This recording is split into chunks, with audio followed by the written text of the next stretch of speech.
So we're in January of 2023, and it's already time to talk about 2024 because the presidential debates for the GOP and probably the Democrats, if Joe Biden doesn't run again, they're going to be starting sometime in the late fall because Iowa will happen in January, wherever the Democrats decide they're going to go first, Nevada, South Carolina, somewhere.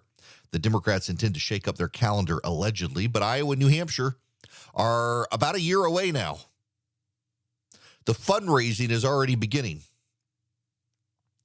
I have not said this before. I was told I can talk about it in generalities. I have been asked to talk to a group of the prominent Republican donors about 2024. A number of the largest Republican donors believe for the past few years their money has been wasted, that they may have been persuaded by grifters to badly spend their money. And they're looking at what they did in 2016, where every one of the Republican candidates tended to have a donor fund them, and it kept the field alive and going for too long and allowed Trump to get the lowest percentage ever given to a candidate in a primary to become the major party nominee, and he became the major party nominee.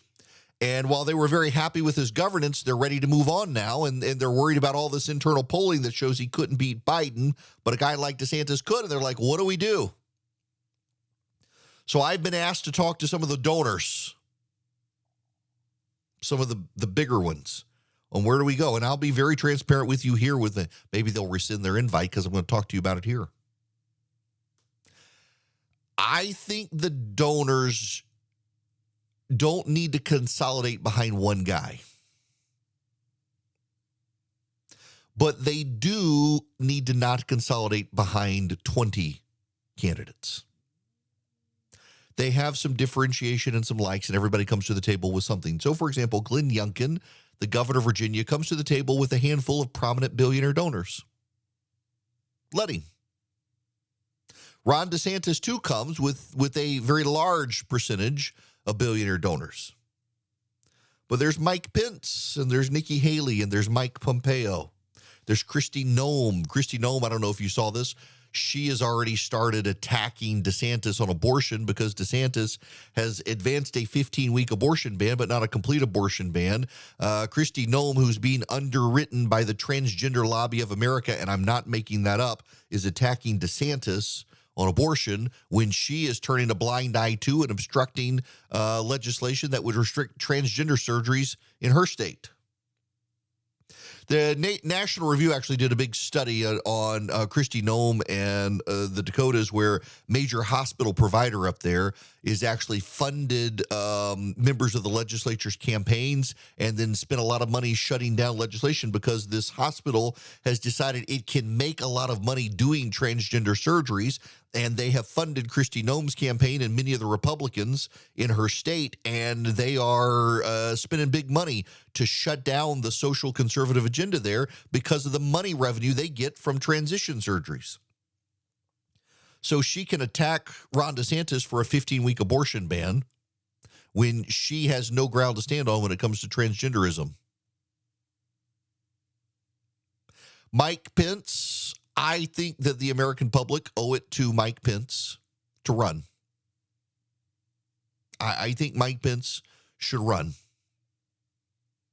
Glenn Youngkin is a one-term governor of Virginia. He can only serve one term.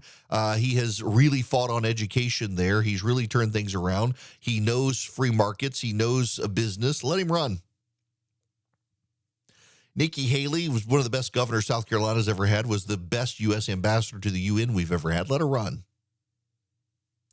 Mike Pompeo is kind of a hard one because his campaign is mostly foreign policy in a way that Nikki Haley's and Mike Pence's would also be. He has worked very hard to build himself up to be able to make a run. Let him run. Of course, there's DeSantis. There's Tim Scott in the Senate, who you got a whole bunch of white people, with the exception of Nikki Haley. Let Tim Scott run. Have a black man out there. Let him run. It's when we get to 15, 16, 17 people that we have trouble. And these people here, they're going to have to come up with a platform. They're going to have to come up with a way to consolidate the field. They're going to have to come up with a way to consolidate the grassroots. The thing that sets DeSantis apart from many of them is while he has locked down the donors at the elite levels, he's also locked down a large portion of the base. In a Trump versus DeSantis fight, I don't know that Trump can do it. In a Trump versus a 7-person field, he's got more wiggle room to be able to do it, but he's got to have the money. So I would tell the donors at the upper echelons of the party, there's no reason to throw your money to Donald Trump. Starve him of the donor cash and let him use the cash of the grassroots. And if Donald Trump uses the cash of the grassroots the way he used the cash of the grassroots in the midterm elections, he's not going to win. So all that to be said, I would challenge the gatekeepers of money to not hoard your cash or try to bank on one winner. I would also tell them that 2024 to me looks very much like 2000, and just as so many of the base and the donors gravitated to George W. Bush in 2000 after turning Texas red, that it makes logical sense for them to do the same with DeSantis in Florida and rally there. But I don't think you can just stamp your foot as a donor and say, we're going to close out the field. That builds resentment, and it also risks DeSantis or whoever they back looking like he's in their pocket. And you don't want to do that because that ultimately is leverage that would undermine him. Spread your money around on a couple of candidates. I should say a couple because that implies two, on several candidates. Don't go more than a half dozen. Let them battle it out and see what the voters like. Now, there's more to it than that, and I look forward to these conversations with people about how to shape the field, because there is some shape of the field, and you can't really deny it. The people who are running, they get tied into the big pockets. They get tied into the money. You got to have base support as well. There are candidates who can escape it. Rick Santorum, for example, was a candidate who built up so much appeal with the grassroots that he was able to get appeal from the donor class, and his appeal came from the base to the donors as opposed to the donors to the base. Donald Trump was very much the same way. He had some money to begin to fund. He built up appeal with the base, and the donors came. Many of the donors sat on the sidelines until towards the end. The donors are not necessarily always influential, but if the donors try to get together at the beginning and try to consolidate around just a handful of people, they can starve out a field of 20 and make it a field of 6, 7, 8, which is kind of what you want in the GOP right now. There's too much noise. And what the media inevitably is going to do is if you have a field of 10 or 15 candidates, the media is going to try to find the worst of the Republican candidates and give them inordinate amount of attention to try to help them dominate the field so that the weakest Republican becomes the nominee. The media love affair with the weak Republican, the moderate Republican, the bad Republican is something you're going to have to pay attention to. Look at all the murmuring in the press of maybe Larry Hogan will do it. Maybe Larry Hogan, the pro-choice, pro-gun control Republican moderate governor of Maryland. They really want that guy, and they will give him all sorts of attention. And the donors should use their money best to stop people like that instead of trying to decide all of us together are going to say this one person. You don't want to do that. I'm kind of intrigued to be invited to have these conversations with them, and we'll be doing so and letting them know my thoughts because I think it's important.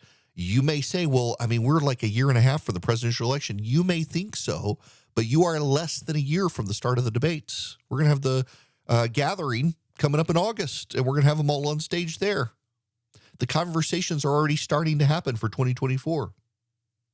The most interesting part of this is that Ron DeSantis's run is causing everyone else to kind of wait and see what happens. They want the DeSantis-Trump fight. They're really hoping for a DeSantis-Trump fight. Yeah, I have a theory. I could be wrong. Charlie, you may want to put this in the file for I told you so if it happens. My theory, and I will hang it all out there, and I'm willing to be wrong. But my theory is that Trump ultimately will realize that the path to 2024 is too difficult without him spending a lot of his own money, and he doesn't want to spend a lot of his own money. And so what he will instead do is try to lay his hands on someone and make this person his heir apparent. And I think he would like to do that to DeSantis, and DeSantis will be smart enough to decline to be his own man. And so Trump will go with Noem or someone else, knowing that a portion of the Republican base will go with whoever he says go with. And then if they aren't successful, he can throw them under the bus and blame them instead of actually having to not be able to go to the distance. He will try to find someone to go the distance for him that he has plausible deniability for when they don't do it. That's what I suspect will happen.